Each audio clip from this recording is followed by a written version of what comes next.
Ultimum April here. I hope everybody's having a good day. We are done with midline crossing and bilateral coordination. So for today, we are going to talk about motor planning. All three skills are considered foundation skills for kids to be able to do activities of daily living such as self-care, play, school-related activities, and gross and fine motor tasks successfully. Now let's talk about motor planning. The moment your child wakes up in the morning and do his daily routine, for example, fixing his bed, brushing his teeth, taking a bath, eating his breakfast, and playing, all of these activities require him to have good motor planning. Because technically, motor planning happens in everything that we do. Motor planning is not an easy process. When we're talking about it, the brain and all the sensory systems are all working together for the kid to be able to do daily living tasks successfully. Just imagine if our child has motor planning issues and how it will affect his everyday performance as well as learning of new skills. So what does motor planning means? Motor planning is also called praxis. When we're talking about motor planning, you just have to remember three keywords. The first one is what, the second one is how, and the third one is action. For the what part, it is actually the ability of our brain to think about what action to perform. We also call this part the ideation. Now, after the kid has an idea about what to do, we are going to the how part. This is actually figuring out how to carry out the actions. What are the steps involved? How are you going to sequence the steps? And how are you going to perform it? After figuring out the how, now it is time to execute the motion or the action. The action involved can be simple or complex. It can be familiar or unfamiliar, or it can be like series of steps or just one step activity. When motor planning ability is intact, the process actually takes place instantly, and the actions are performed in a coordinated manner. The kid is more flexible. It only means that he can do changes or he can make adjustments pretty fast depending on the response he's getting from his environment or the feedback he's getting from other people. Let's use our kids' daily routine as an example. Brushing ng teeth. Sa pagbabrush ng teeth, kunyari, the kid has to think, what are the things that I need? He'll gather toothpaste, the toothbrush, and maybe a copy if using one. And then, he has to remember the steps on how to do it. Doing the action is the next step.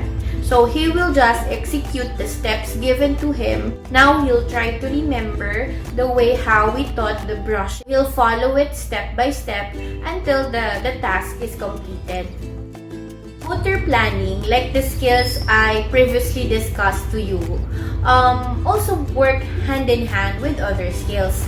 In particular, for a kid to be able to carry out an action successfully, he need to have good motor coordination and good motor control.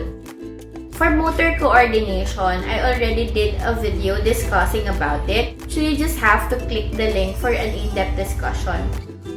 Motor control, on the other hand, is also important because the kid has to have the ability to use his muscles to carry out certain actions. Again, we will be discussing motor control in a separate video, but just to give you an overview, when we're talking about motor control, we have two types, the gross motor and the fine motor control. Gross motor control, it's actually using big muscle groups. This include actions such as running, jumping, climbing, and other big movements. For fine motor control, it is defined by small and precise movements, most of the time involving hand use. Fine motor control is the ability needed for our kid to do school-related tasks such as writing, coloring, and cutting. If fine motor control is poor, then the kid will have difficulty holding or grasping the pencil or the crayon, or he may have problem stabilizing the paper or using the scissors. Most probably, he will have difficulty doing arts and crafts activity in school. Moving on, I think it's important for us parents to know what are the signs that our kid has motor planning issues.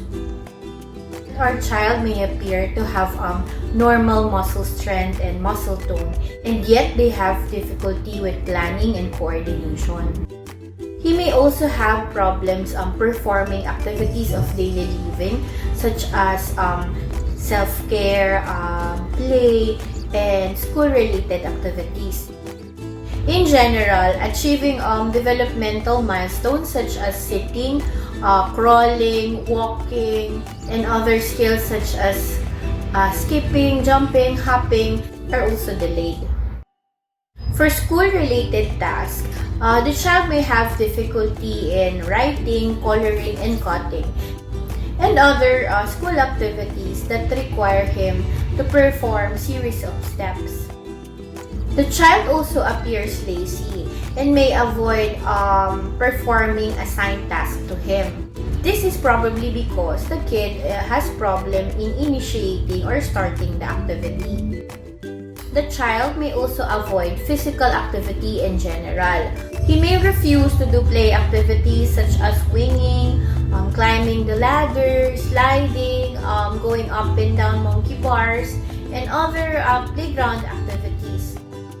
His movement may seem very rigid and lacks fluidity. He may also appear clumsy and uncoordinated. Kids with motor planning issues are also prone to accidents. They may have difficulty figuring out their position in relation to other people or objects around them. That is why it is common that they bump themselves onto objects. They may also have difficulty performing activities that involves multiple steps. For example, given arts and crafts project in school, mahihirapan silang gawin ang mga steps ng sunod-sunod. Aside from that, they may also have problems organizing the materials and tools. Leading to our next problem, which is yung attention and organization. The kid might be disorganized. They may often lose their things or materials in school or at home. They need assistance or reminders to gather or collect their schoolwork. They tend to be forgetful and they are easily distractible. They may also have difficulty following multi-step instructions, particularly if these instructions are unfamiliar or new to him. Also, learning new skills is often challenging for them, particularly if this activity requires a series of steps or series of movements. If you ask them to do something, coming up with ideas might be difficult for them. They tend to be not flexible enough. They may also struggle when there are changes in plans or when they are asked to change their methods or ways of doing a particular task.